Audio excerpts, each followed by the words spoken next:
যুবক আলী রাদিয়াল্লাহু আনহুকে বললেন, আজকে একটা মানুষকে আমি তরবারি পতাকা হাতে তুলে দেব, তার মাধ্যমে বিজয় লাভ করবে। বলেননি আল্লাহ রাসূল সাল্লাল্লাহু আলাইহি ওয়াসাল্লাম কাকে দিবেন? সব সাহাবী অপেক্ষা আছে, হয়তো আল্লাহ রাসূলের তরবারি আমি পাবো। কিন্তু সকালে যখন বললেন, সবাই মনে করছে তখন তো আলী কই, তখন সবাই বলছে আলী অসুস্থ। আলী আপনার মতো বৃদ্ধ ছিল? কি ছিল? আলী রাদিয়াল্লাহু আনহুর মাধ্যমে আল্লাহ বিজয় দান করেছেন খাইবারকে। সুবহানাল্লাহ। বিশাল গেট, যে অন্তত 500 মানুষ ধরে সেই গেট সরানো যাবে না, তিনি ধরে যখন চাঁট দিলেন এমনি খুলে গেল। আল্লাহ তাকে কি শক্তি দিয়েছিলেন, খাইবার বিজয় পেয়ে গেল। ক্লান্ত সাহাবীরা, ক্ষুধার্ত সাহাবীরা বিজয়ী হয়েছে, গাধা জবাই করেছে, রান্না করেছে, খাওয়া দাওয়া করবে, ঘোষণা দিয়ে দিলেন খাওয়া যাবে। আপনারা বলতেন আজকে অন্তত খাই, পরে যাওয়াই হবে। একজন এক পিস গোস খাননি, এক পিসও খাননি, সবাই ফেলে দিয়েছে। আপনারা পারবেন? পারবেন? বলেন পারবেন? বিড়ি ছাড়তে পারেন না, আপনি গোস ছাড়বেন? এই যে রাগ করেন আপনারা, বললাম সাধারণ একটা 2 টাকার বিড়ি 1 টাকায় 10টা পাওয়া যেত আমাদের সময়, দেখছি। এখন কয়টা পাওয়া যায় তা জানি না। এইরকম খায়া বাঁচে। কিন্তু এটাই হলো পরীক্ষা। আল্লাহ তো পরীক্ষা নিয়েছেন। আগে বলতে পারতেন না? আল্লাহ রাসূলকে বলতে পারতেন না? তা আপনি জবাই করার আগে বলবেন? বলতে পারতেন না? যখন খাবে তখনই যে নাজিল হয়েছে, আল্লাহ রাসূল আগে বলবেন কি করে? এটা হলো পরীক্ষা। আলী রাদিয়াল্লাহু আনহুর মাধ্যমে খাইবার বিজয়ী হয়েছে। দীর্ঘদিন যুদ্ধের পরে ওই তরুণ সাহাবীর বরকতে আল্লাহ রাব্বুল আলামিন বিজয় দান করেছেন। আপনার কি ঈর্ষা হয় না? একটু হয় না? আজকে আমি পড়েছিলাম একটা আয়াত, ওয়াজ হয়ে গেল আরেকটা। ইবো জমশেদ ভাই তো চলে আসবে, আমাকে কতক্ষণ সময় দিবে আল্লাহই ভালো জানে। শুনেন, নিজের মধ্যে ওই রকম প্রেরণা থাকতে হবে। আবু সাইদের কথা কেন বলেন? শরম লাগে না? লজ্জা লাগে না? জগদ্দল পাথরের মতো বিশাল স্বৈরাচার দীর্ঘ 16-17টি বছর এদেশের মানুষের ঘাড়ে বসেছিল, ছিল না? আন্দোলন করেছে কত দল, কত ধরনের মানুষ আন্দোলন করেছে। হারাম খেয়ে আন্দোলন করলে ওই রক্ত আল্লাহ কবুল করে না। বুঝেননি কথা? রক্ত লাগবে কি? পবিত্র। কতজন রক্ত দিয়েছে, আয়না ঘরে থেকে মরেছে, গুম হয়েছে, খুন হয়েছে, ধর্ষণ হয়েছে, রক্ত অনেকের ঝরেছে, কিন্তু কারোটা উপরে যায়নি। মনে হচ্ছে আল্লাহ ভালো জানে, কিন্তু যেন আবু সাইদের বুকের তাজা রক্ত আল্লাহর কাছে পৌঁছে গেছে।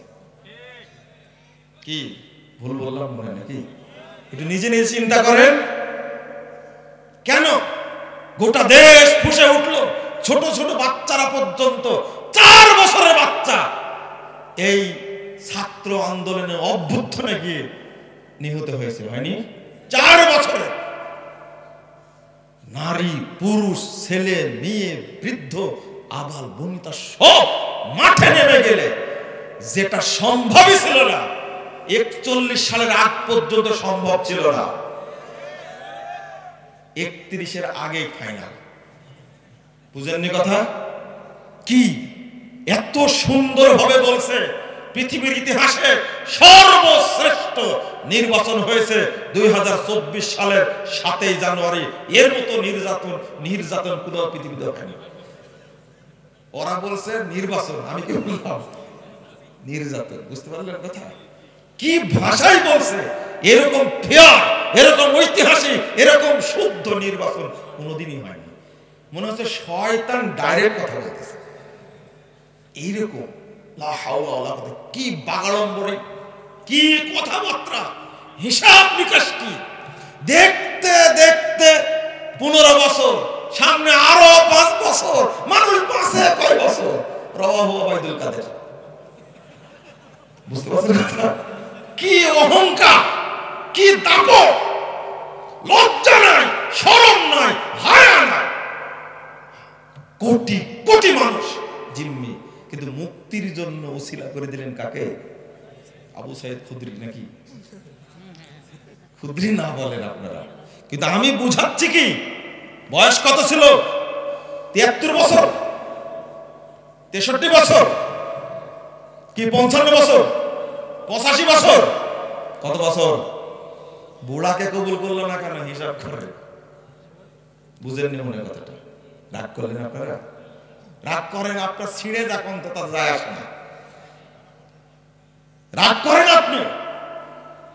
এই বাংলাদেশটা বর্তমানে এই ছাত্রদের প্রতি আমার যথেষ্ট মহব্বত আছে, কারণ আমি ওটা ঠেলা খেয়েছি বক্তব্য দিতে গিয়ে। DB, NSI, DGFI, CTSB, CID, কত রকমের টিকটিকি আছে, এরা যে পরিমাণ ডিস্টার্ব করেছে তার হিসাব করা যাবে না। আমি একদিন বলেছিলাম খুতবায়, তোমরা আলেমদের ব্যাগের মধ্যে ককটেল খোঁজো, বোমা খোঁজো, কিন্তু পিলখানায় 56 জন অফিসারকে মেরে ফেলে দেওয়া হলো, তোমরা আজও কেন বের করতে পারো না? এরা সব হলো ভারতের দালাল, এরা হলো সব চামচা, এদেশের শত্রু এরা। কেন ঘটনা ঘটলো? এতগুলো প্রাণকে হত্যা করে কেন হলো? তুমি সিআইডি কি করেছো? ডিজিএফআই কি করেছো? এনএসআই কি করেছো? ডিজিএফআই তুমি ডিবি কি করেছো? আর আলেমদের দেখলেই মনে হয় এর ব্যাগের মধ্যে বোমা আছে। এরা হলো জঙ্গি। কিসের গোয়েন্দা এরা? এতদিন তাবেদারি করেছে, গোয়েন্দাগিরি করেছে এই দেশটাকে ভারতের হাতে তুলে দেওয়ার জন্য। এদের সন্তান আমি না? আমি টুপি মাথায় দিয়েছি, এটাই আমার অপরাধ? একটা গোয়েন্দা, বাট তুমি মূর্খ, একজন আলেমকে সম্মান করতে জানো না। যদি শুধু দেখে মাথায় টুপি আছে, মুখে দাড়ি আছে, গায়ে পাঞ্জাবি আছে, এয়ারপোর্টে ঢোকেন আপনি, আপনাকে কি পরিমাণ অত্যাচার করবে, নির্যাতন করবে, হয়রানি করবে, নানান কথা বলবে আপনাকে।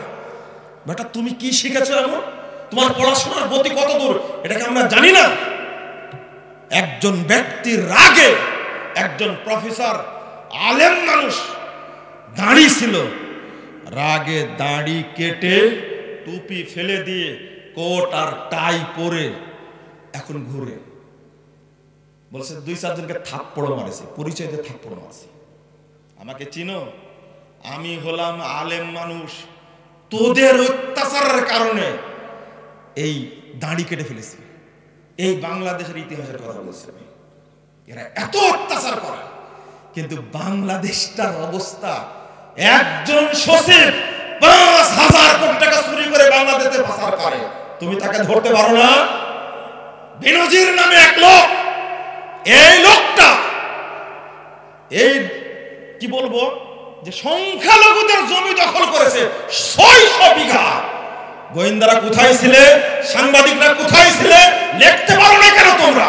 সবাই ছিল চাটুকার, সবাই ছিল দালাল, সবাই ছিল ব্রিটিশদের এরকম, মানে কি বলবো, এই বাংলাদেশের স্বাধীনতা বিরোধীদের যারা দোষর তাদের পাশাপাশি স্বাধীনতা।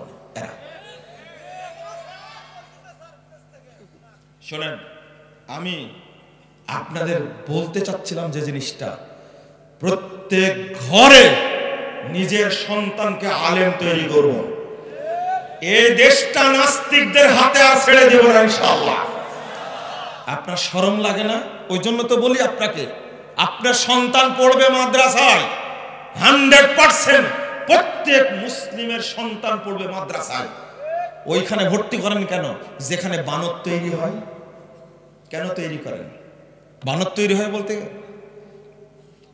আরে বাপ মা এত সুন্দর নাম রাখছে, নাম হলো জাফর ইকবাল, এত সুন্দর নাম রাখছে। এই বেটা পড়াশোনা করে বিশ্ববিদ্যালয়ের প্রফেসর হয়ে গবেষণা করে এই হারামখোর বলছে আমি বানর থেকে জন্ম নিয়েছি। ওনাকে বানর জন্ম দিয়েছে। ওকে চিন্তা করতে পারছেন? যেখানে বানর তৈরি হয় সেখানে কোনো মুসলিমের বাচ্চা সন্তানকে ভর্তি করতে পারে না। এখন মাদ্রাসায় পড়ে ইঞ্জিনিয়ার হওয়া যায়, মাদ্রাসায় পড়ে ডাক্তার হওয়া যায়, মাদ্রাসায় পড়ে সচিব হওয়া যায়, মাদ্রাসায় পড়ে বিচারপতি হওয়া যায়, ম্যাজিস্ট্রেট হওয়া যায়, জাজ হওয়া যায়। এখন আপনি নিজের সন্তানকে কেন ভর্তি করবেন বানর তৈরি কারখানায়? অনেকেই অনেক কথা বলে, সিলেবাসে এই ঢুকাইছে ওই ঢুকাইছে। আমি কোনোদিন নাক দেওয়াও শেষি না এটা, কারণ ওই বই দিয়ে কুলুপ নিলেও পবিত্র হবে না, আগে থেকে জানি। ওটা কিনাটাও হারাম।